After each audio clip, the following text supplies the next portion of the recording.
Okay. దానికోసం మీరు ఏమైనా స్టెప్ తీసుకున్నారు రాబోయే కాలంలో? అంటే వీళ్ళందరినీ కూర్చోబెట్టి ఒక విందు సమావేశం లాంటిది కానీ ఏదైనా ఏర్పాటు చేసి అందరినీ కూర్చోబెట్టి ఒక వేదిక మీద మనం ఇలా ఉంటే బాగుంటుంది, లేదా మనం ఇలా చేసుకుందాం భవిష్యత్తులో, ఇలా అంటే పార్టీ పరంగా జరిగేటువంటి సమావేశాలు గారు అంతర్గతంగా మీ పర్సనల్ ఇంట్రెస్ట్ మీద ఇలాంటి కార్యక్రమాలను ఒక ఏర్పాటు చేసేటువంటి అవకాశం ఉంది? ప్రత్యేకంగా ఏర్పాటు చేయవలసినంత దూరం ఏం లేదండి మాకు దీని గురించి మెసేజ్ చేయడం కోసం. ఇప్పుడు ప్రజల్లో ఒక అపోహ ఉంటుంది, మీరు ఇలా ఉన్నారు అనే విషయంలో ప్రజల్లో ఒక అపోహ ఉంటుంది.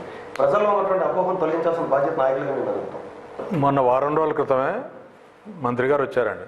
మొన్న 4-5 రోజుల క్రితం మొన్న వచ్చిన రోజు కానీ ఆ రోజున చైర్మన్ గారు కౌన్సిలర్లు అందరూ వచ్చి అడగడం జరిగింది.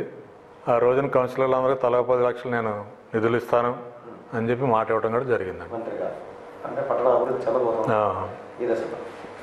ఈ మధ్య కాలంలో కౌన్సిల్ సమావేశం జరిగే సమయంలో ప్రతిపక్ష పార్టీకి చెందిన కౌన్సిలర్ ఒక మాట అన్నారు, మంత్రి గారు మన ప్రాంతంలో మన నియోజకవర్గానికి మంత్రి అయ్యండి, మన పట్టణాభివృద్ధికి ఈ సంవత్సర కాలంలో ఏమి ఇచ్చారు పని ఒకటి నేను చేశానని చూపించమని చెప్పి.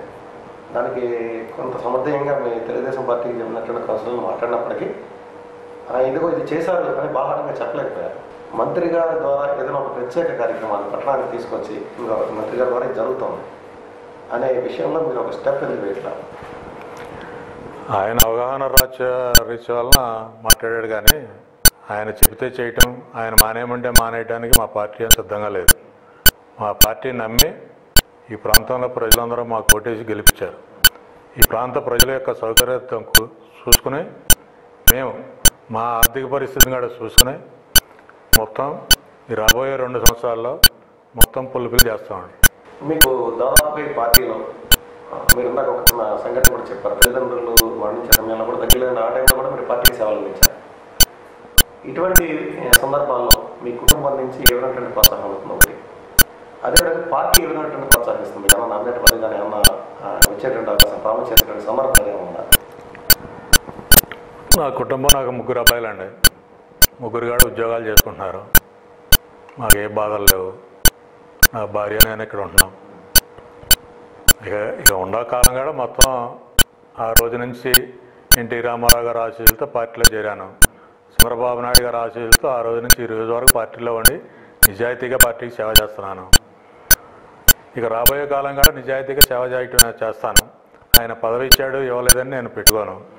ఆయన నాకు ఆరోగ్యం బాగున్నప్పుడు నా ఇంటికి వచ్చి ఒక అరగంట కూర్చుని మా ఇంట్లో నా మనవాళ్ళతో ఆడుకున్నదే అదే నాకు పెద్ద పదవి, అదే నాకు సంతృప్తి. అంటే మీరు వేరే ఆశించట్లేదు. నేను ప్రత్యేకంగా నాకు ఇది కావాలి అనేది నేను ఎప్పుడు అడగనండి. ఆయన ఇస్తే తీసుకుంటాను, లేకపోతే ఆయన మా ఇంటికి వచ్చిందే చాలు నాకు. ఓకే సార్, చూసాం కదా మనం ఈరోజు అంతరంగాల కార్యక్రమంలో మన లక్ష్మణ రావు ఒక క్రమశిక్షణతో కూడినటువంటి వ్యక్తిగా పార్టీ నుంచి ఏ విధమైనటువంటి ప్రతిఫలాన్ని ఆశించకుండా పార్టీ సేవే నాకు నేను సాధించేటువంటి విజయం అని చెప్పించుకుంటున్నాను. ప్రతి ఒక్కరూ పార్టీని సమన్వయంగా నడిపించడానికి ఆయన ఇచ్చేటువంటి సూచనలు సలహాలు పాటిస్తూ పార్టీ అభివృద్ధికి కృషి చేయాలని అంతరంగాల నుంచి బాహాటంగా ప్రతి విషయాన్ని మనతో పంచుకున్నటువంటి మండల లక్ష్మణరావు గారికి సిటీ కేబుల్ తరపున మరొకసారి హృదయపూర్వకంగా కృతజ్ఞతలు తెలియజేస్తూ కార్యక్రమాలు చేస్తున్నాం.